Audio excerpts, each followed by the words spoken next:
Thank you. It's a pleasure to be able to speak to you today. So just for the people who have yet to see about Louis, how would you describe the film to them? It's about a couple. They working in their jobs. I'm like this working class hero who's driving a cab, which is problematic for him because now there's stuff like Uber, and he like has this existential fears, and his wife, she is working as an architect and wants to make a career, and they have these very different opinions like how to deal with this issue that their kid is getting bullied in school. So it's about values, it's about like the society, how we're reacting towards like problems that we can't solve like right away, this relationship they have and the confusion that they have, and how they deal with this. And what was it about this project that made you say, yes, I have to be a part of it? Was it the script? Was it the role of Jens? Yeah, I think it was a script because for me, the best thing is that we don't actually see the kid. So there's room for the fantasy of the audience that they can like project into just a story. And it's more about like society, how we talk about each other, but not with one another, which is like, representative for the times that we live in, I would say. Absolutely. But what was it like for you as an actor to build a relationship with a protagonist that we don't see, and like you say, that's only spoken about?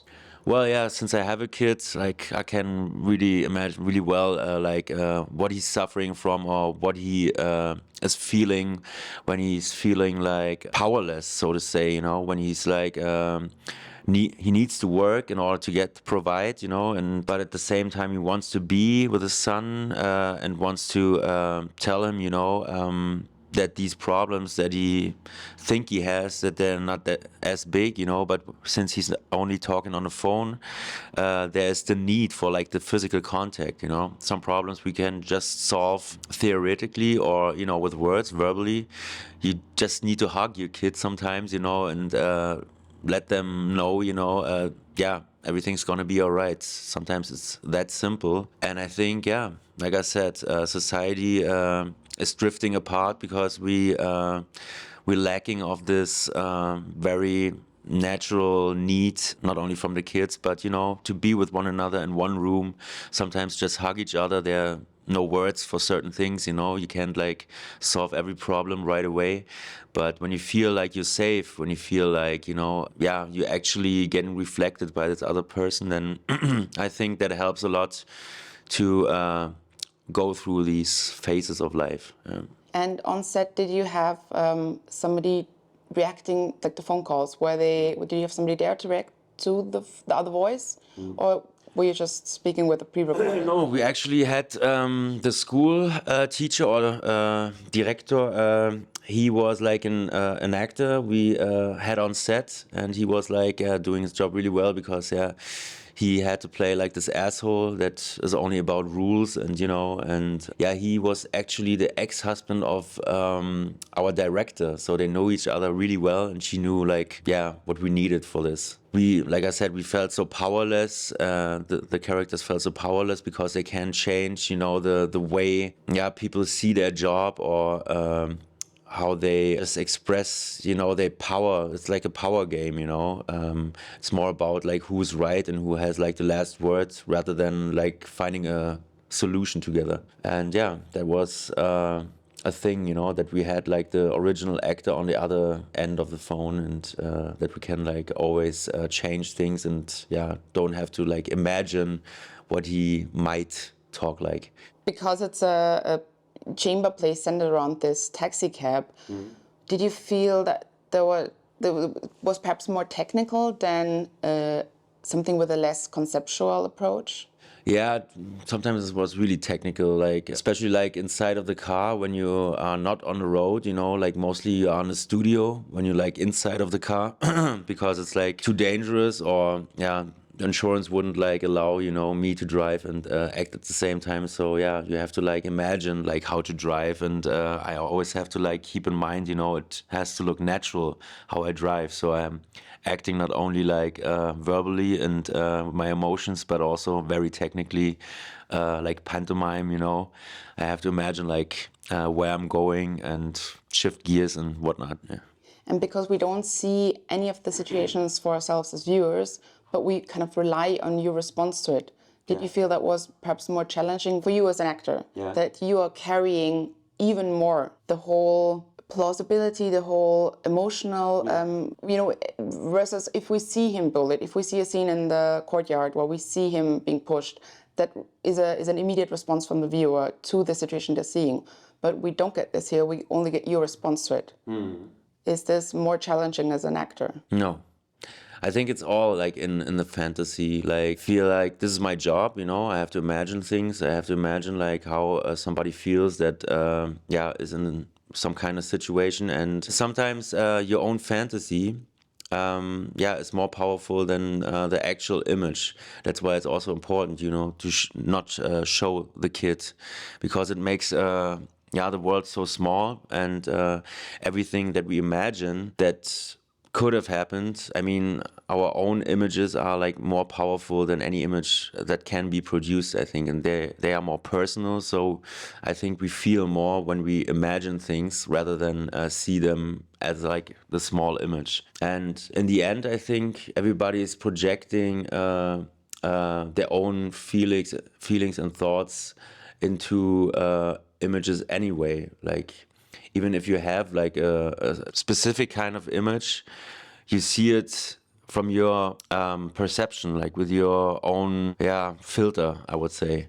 So you never know. Like, I can't like look in other people's heads, but I feel like when I read a book or when we read the same book, the images are there, and they're sometimes very similar to what other people like imagine when they read the same book. And was it helpful that your director, Lucia, is also an actress, that she knows this side of the camera? Of course, She is aware, like, what's it all about, the job of acting, like how we have to concentrate, focus, how we look for certain things, that we are not afraid of mistakes, but rather like make them, and learning through that process what works and what not. She's just also a very funny person who doesn't take herself too serious, which is also important for me, that there is not this hierarchy, that we have like common sense of like our approach, like what we want to get out of the scene, and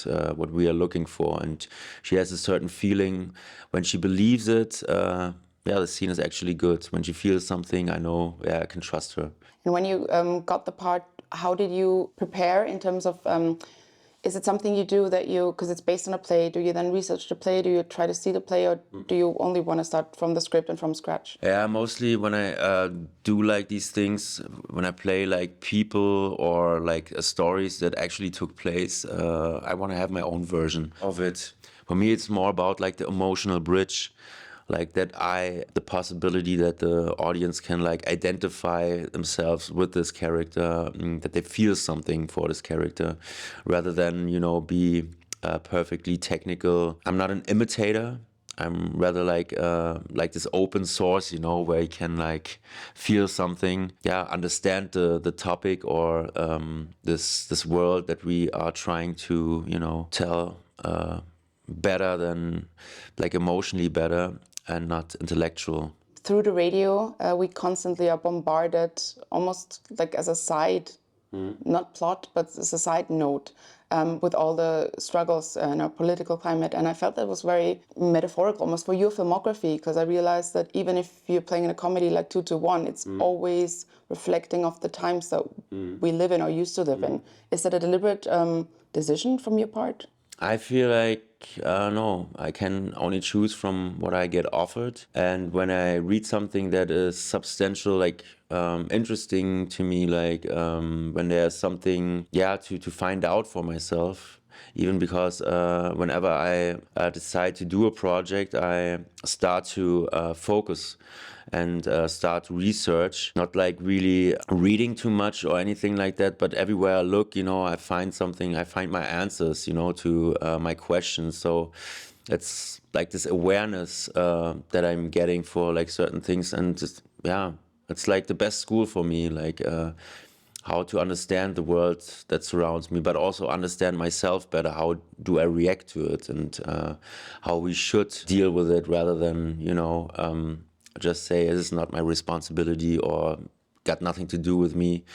Like, for instance, this movie Headburst, you know, where I was playing like this pedophile. Usually I wouldn't like think about these kind of things, but through the movie, I became very aware of like certain realities of people, and also how the society reacts like to certain things. That this is still a taboo means nobody wants to face the facts, and nobody wants to have that feeling inside of them. Nobody wants to see the actual people that are suffering from it. So for me, that sometimes is important. I don't want to deal like with problematic issues all the time. I want to do comedy too. I want to do action too, or whatever. I feel like movies offer something. But yeah, you know, Luther, he had like his thesis, you know, and I don't see it like that. It's more like an offer, you know, that you can understand something better about like a certain topic, and not intellectual better, but emotionally. So if you offer that, you know, you can always like find something for yourself, rather than have like just information, just facts that are like not doing anything with you. You will not understand no matter how much you read about something. But if you feel something, like if you have this emotional bridge, then you might find out something, okay, that could be me too. One of your films took on a life of its own on the internet. I'm not sure if you're aware of Freefall. It's still so much alive for people. Are there any news on the sequel? Well, no, I can't. Like, I wish I could say something, but yeah, producer came to me and said like, will happen, but I don't know. I'm not against it, but I also like the end of like the first one, that I always like open ends, you know. It gives room for fantasy, and I like that. Thank you so much. Of course.